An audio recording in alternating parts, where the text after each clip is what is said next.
Now, of course, you know it's Msy.Chrissy and Scratch Master here. Yes, we here. You know. Gotta However, big up everybody on Facebook locked on. I know. Good morning to y'all. We have a very, very, very, very special guest in the building. You know, she is what we would know as the undisputed queen of soca, right? Yep, undisputed. Most influential female soca artist in my book. Facts. Most influential. Ladies and gentlemen, boys and girls, welcome to the morning trend. Alison Hinds, good morning. Good morning. Good morning, Alison Good morning. Hinds. How are you? I am pretty good. I actually kind of just woke up. I just woke up. I could hear it in your voice. Like I just woke up. So don't ask me, please. Don't ask me to sing nothing this morning because Are you a morning? It will not happen. Are you a morning person? I am forced to be a morning person. Let's put it that way. Oh, you are? Okay. She's supposed. Yeah, I'm not. I'm forced to be because usually, you know, the school run would be happening, so I would have to get up and do that. Right. So that's why I say I'm forced to be, but I'm not by nature a morning person. I mean, all these performances and so on. I mean, you gotta sleep. You know, you gotta get your rest. Exactly. Right. But right now, how are you managing in Barbados? I know Barbados, they have more restrictions now. How are you, managing with that? Given that you travel so much. Well, I haven't been home this long in such a long time. But I've adjusted. It's actually been good to be home for a little while and kind of reconnect, kind of reconnect with the family and that kind of stuff. I have not done so much cooking in years.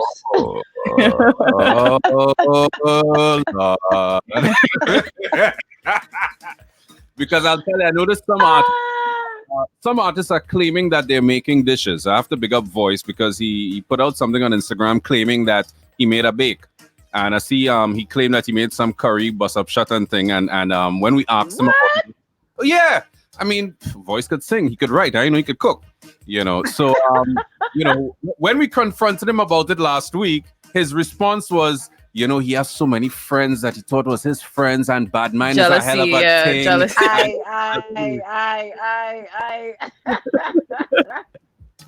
So what have you been cooking up, Alison Hinds, in the kitchen?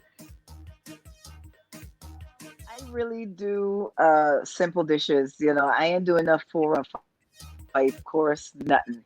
Right.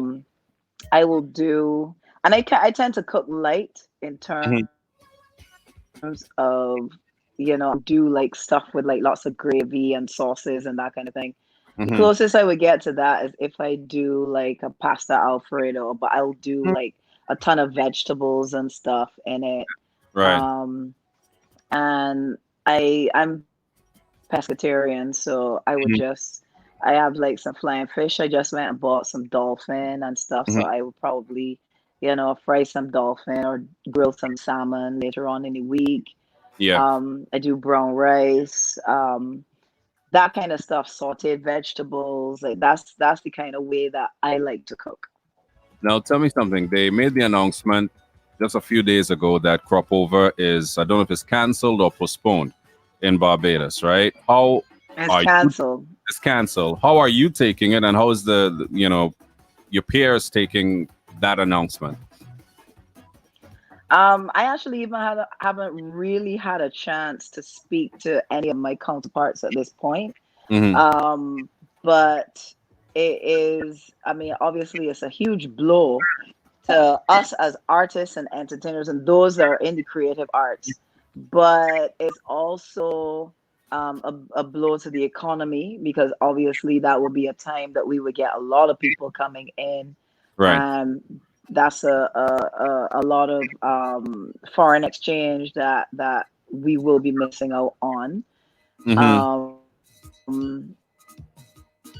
And I think what the government is planning to do is do some like training and stuff and taking it into the community, but also creating some stuff that is going to incorporate the artists and musicians and so on.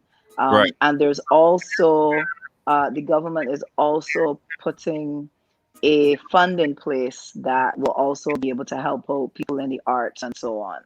Oh, they're putting incentive. Yes. So they're actually, as far as I know, there's actually going to be a fund that is going to be able to help the artists, and not just the artists, anybody that's in the creative arts and culture, because obviously the bulk of what we do and the way that we make our money is touring and live performances, etc., etc. That is true. So we are, we gotta figure this thing out as we go along, because there's so many carnivals that have been canceled. And I mean, all the way to Caravana is canceled, and I think Notting Hill is still intact, technically, and of course Miami Carnival, because they're so late in the year. Yeah, so, Miami. But I guess, but we still have to see kind of what this whole thing is gonna bring. I think up until yesterday, we had 5 days without any new cases.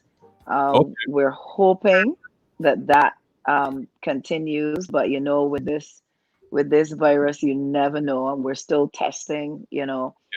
So we're gonna see how it goes. But up to yesterday, because I don't want to say it today because it's only morning. Right. But up till yesterday, we were 5 days without any new cases. Would you be putting out any music now that Crop Over is canceled? Yeah, I would still like to put out some music, because I think even more so now, people are gonna want that injection of energy. They're gonna want some new stuff. There's actually a compilation song that should be out quite soon. It has a whole set of artists, including myself, and it's obviously a distance collaboration. So everybody recorded in the house, or if they have a studio or on the computer or whatever, and sent in their vocals and so on. And it's a song that is basically, kind of a We Are the World kind of thing, just to kind of help keep people's spirits up and so on and so forth.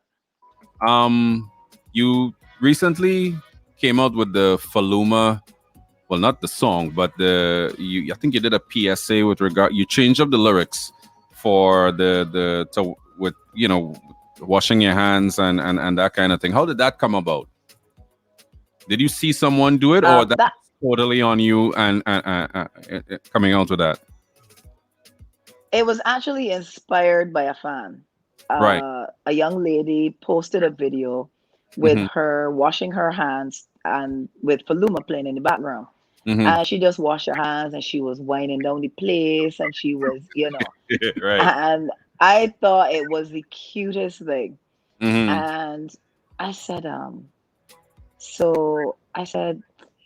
I wonder, I should maybe do this, And then I thought, you know what, Alison, it's your song. Right. Make it, just personalize it, do something else in that is in keeping with what's happening right now. And so I just rewrote some lyrics and set up my phone in my bathroom. Right. And I did the song. And put it out there, posted it, and people just completely, held on to it and grabbed onto it. So much so that the day that I put it up, the following day, I got a call. And the young lady that called me, she said, "Oh, the PM saw it and she thought it was great, and that needs to be a PSA right now." Wow. Nice. Right. That's amazing. So it just worked. It worked. It spoke to people, and it it's where everything is right now, and the COVID-19 conversation is everywhere, and the coronavirus conversation is everywhere. Mm-hmm. And I just felt, I felt that it was just something. It was my way of, making a contribution in that way. Mm-hmm. I I am I'm really happy, of course, that people, because I when I do move around Barbados, which is not very often nowadays, we're Yeah. down to like everybody has like 2 days a week to come out Mm-hmm. and officially to come out and do, grocery shopping or banking, pharmacy or hardware. And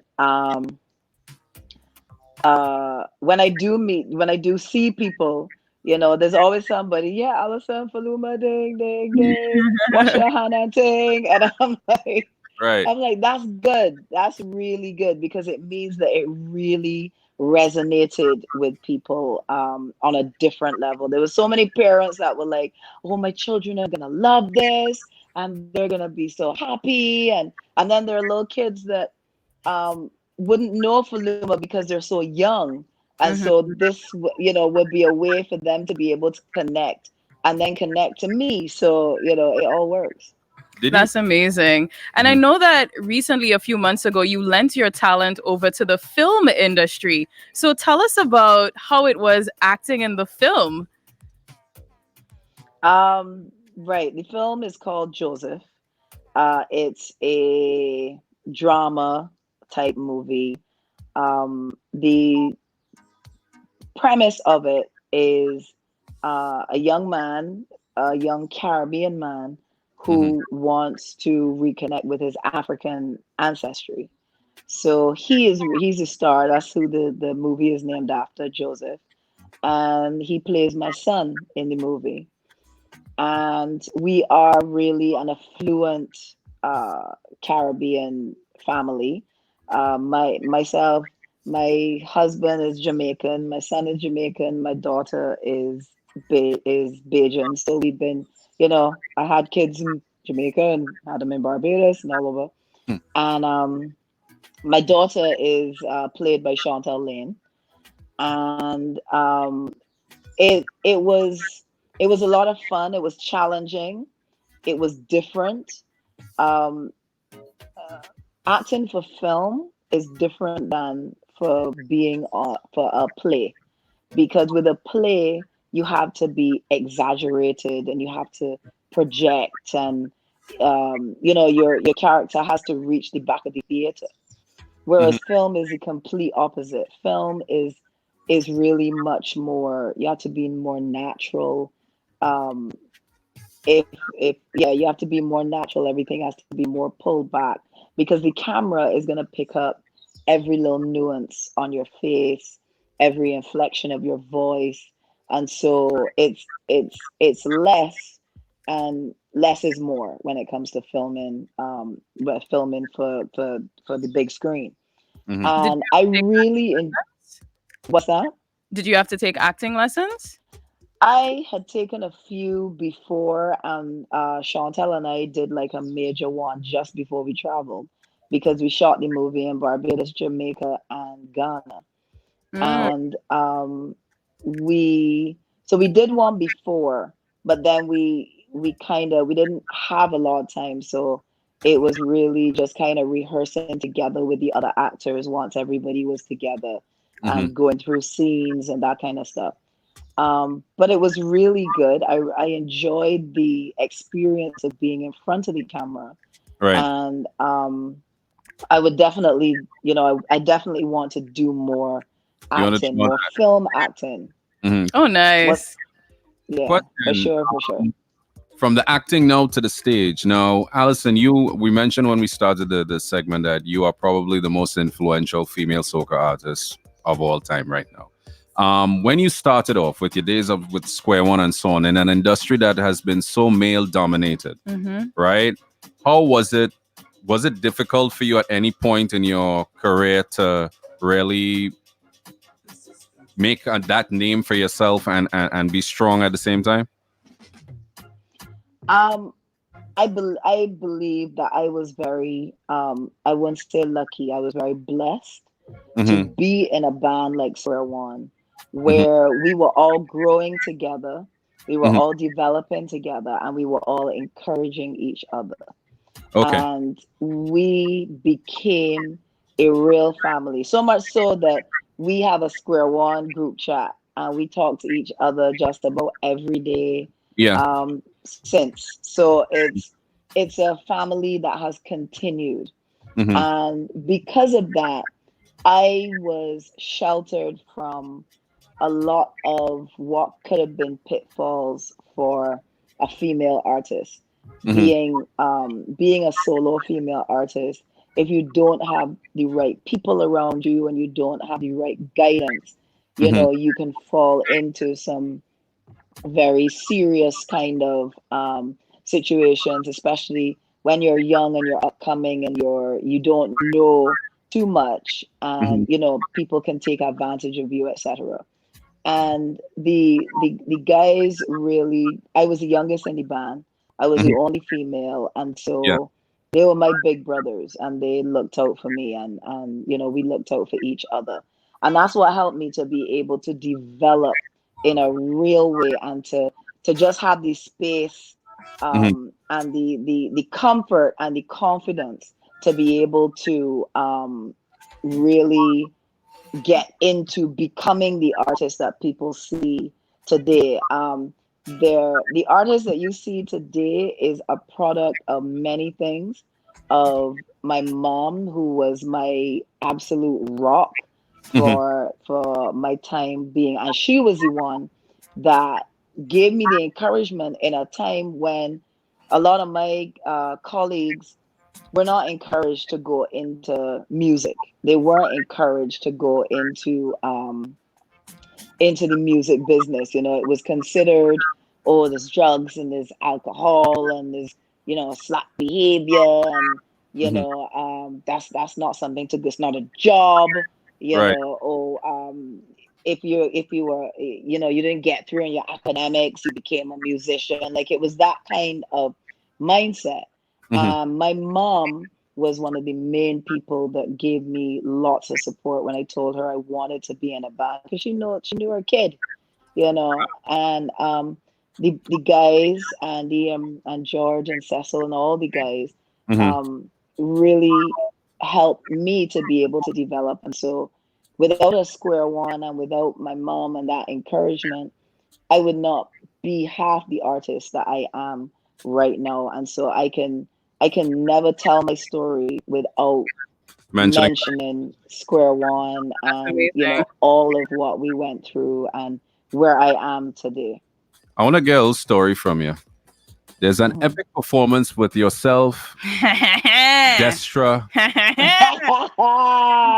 Belfon, right? Alison, Yes. how is it humanly possible? I mean, I've seen that performance over and over, We're right? talking about obsessive wine for That, those of you Yeah. that wondering. obsessive wind-up performance. I mean, how? According to Puffy, how? We want to know about these skills. The way the performance started off, Destra did her thing, Denise Belfon did her thing, and then, what went through your mind? What went through my mind? What went through my mind was, this is Party Monarch, Allison. I even forget what. This is this is Soca Monarch. Sorry, this is Soca Right, Monarch in Trinidad and Tobago. right. Yeah, this is, yes, we would have been on all the big stages for the season that year, all of that. Mm-hmm. And I was like, but nah, you have to mash up in here.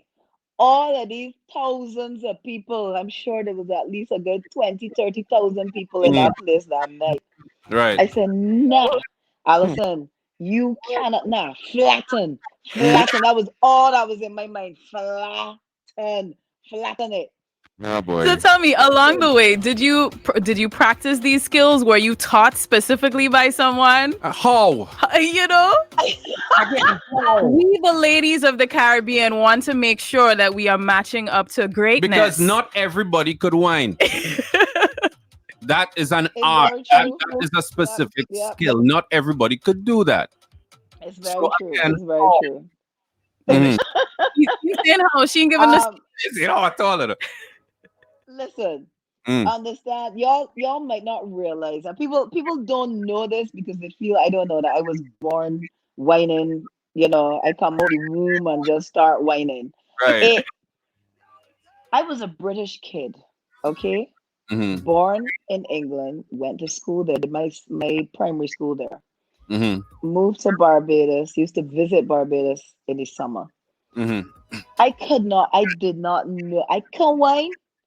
I could not whine. My family and my cousins used to laugh at me. Alison can't whine. Alison can't walk up. Ting, ting, ting. I could not. But you know what? That same joking around and thing, I was determined. I was like, you see me? Mm. I will learn to whine. I can learn to walk up. I'm going to learn. I telling you, I am going to learn. I learn, I practice, I think, I do all kind of things Mm. until I could have walk up. And Mhm. once I could have walk up, you can stop me from there. You Mm. could not stop me from there. It was a done deal. So a lot of these classics that we hear today, like Togetherness and Faluma and so on, when these songs were being produced, when you all were in studio, did you all ever think that those songs that have stood the test of time in the soca genre? No, we didn't. We couldn't have known that at that point in time, Mm-hmm. but we we created our music with intention. Mm-hmm. So it wasn't created just to say, well, yeah, there's a nice song. It Mm-hmm. was created with purpose. And Mm-hmm. so I think because it was created with the purpose of connecting and touching people Yeah. is what gave it then the longevity that it has now. Because Iron Bazadi was a song that we released in Trinidad Yeah. because the song was created with Trinidad and Carnival in mind. Bajans don't say Bazadi. Correct. Trinis say that. Yeah. And so Terry, when he wrote the song Mexican, Mm-hmm. he wrote the song with Trinidad and Trinidadians and Carnival in mind. Mm-hmm. And so we said, well, we ain't gonna release this song in Barbados. We're gonna release this song in Trinidad. Right. And that's what we did. We released the song in Trinidad. Mm-hmm. And then the song jumped to Barbados and then went to St. Lucia and Antigua and Grenada and St. Vincent. And it just went. Right. And we was not expecting that. We Mm. definitely were not expecting that. And so um a lot of our music, I and Faluma and all of these songs, Mm-hmm. they were just made with purpose Mm-hmm. that we just wanted to create the best music that we could Mm-hmm. and put it out there for the public and then and then take it from there. Do you find it hard staying fresh in this age? Like staying, because you're still releasing music. Do you find yourself having to, maybe collaborate with younger producers or different producers to kind of have music that is still gaining airplay on the radio stations? Definitely.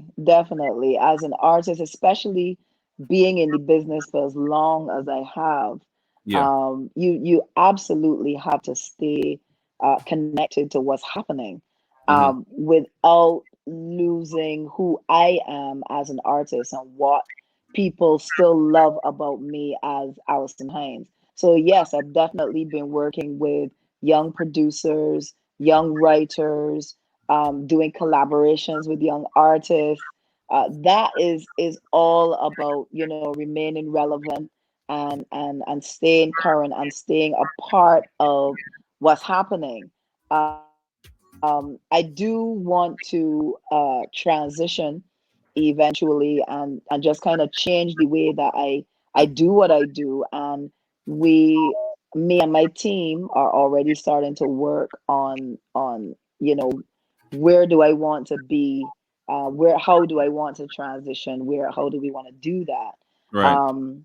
So we're working. That's always, it's been in the back of my mind for the last couple of years as to what I want to do and how I want to continue my career, because I ain't stopping performing no time soon, not as long as I can. Amazing entertainer, I must say. Amazing. Every time we see you live, you kill it. You Yeah. know what I mean? Thank you. Without a Thank doubt. you. Without a Thank doubt. you so much. Thank you.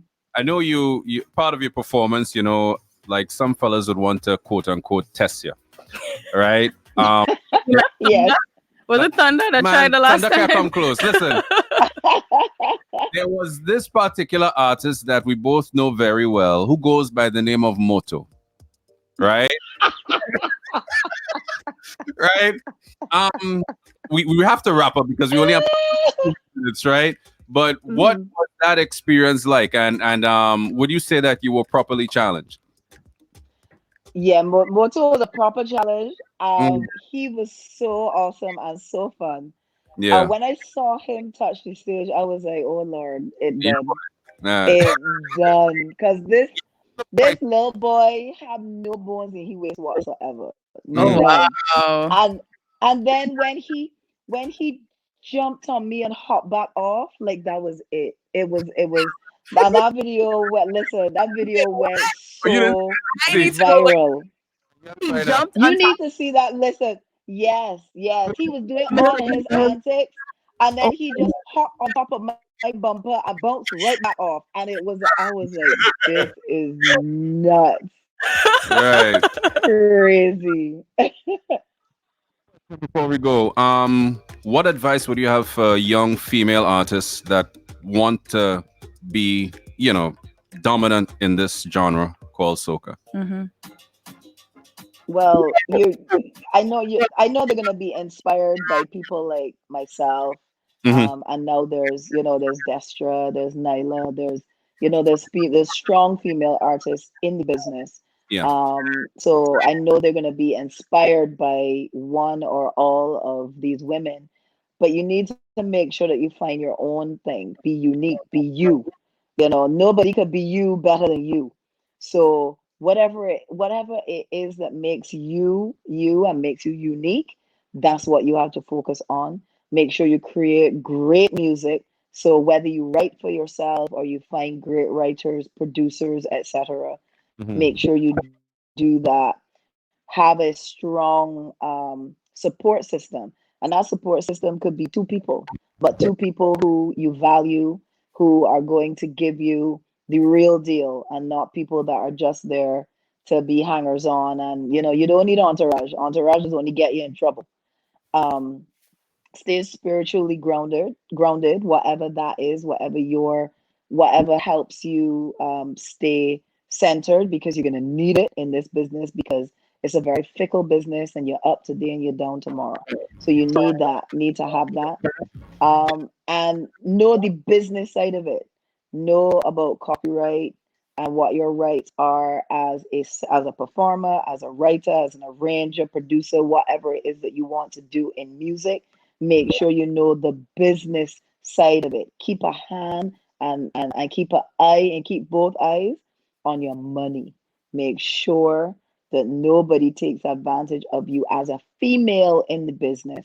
Make sure that you come into the table with knowledge about your contracts, knowledge about your music, knowledge about everything, your percentages, how things are broken down, all of that. Make sure you know the business side. Once you know that, nobody can come to you with nonsense. Nobody can take advantage of you as a woman. Thank you very much for taking the time out to speak with us this morning, Alison. We appreciate it big time. All right. You're very welcome. I am still in my bed and I'm going back to it right now. so much. Have a good one. That was the queen of soca, Alison Hinds, right here on the Morning Trend. Came to you compliments Rick's Cafe. Walk in.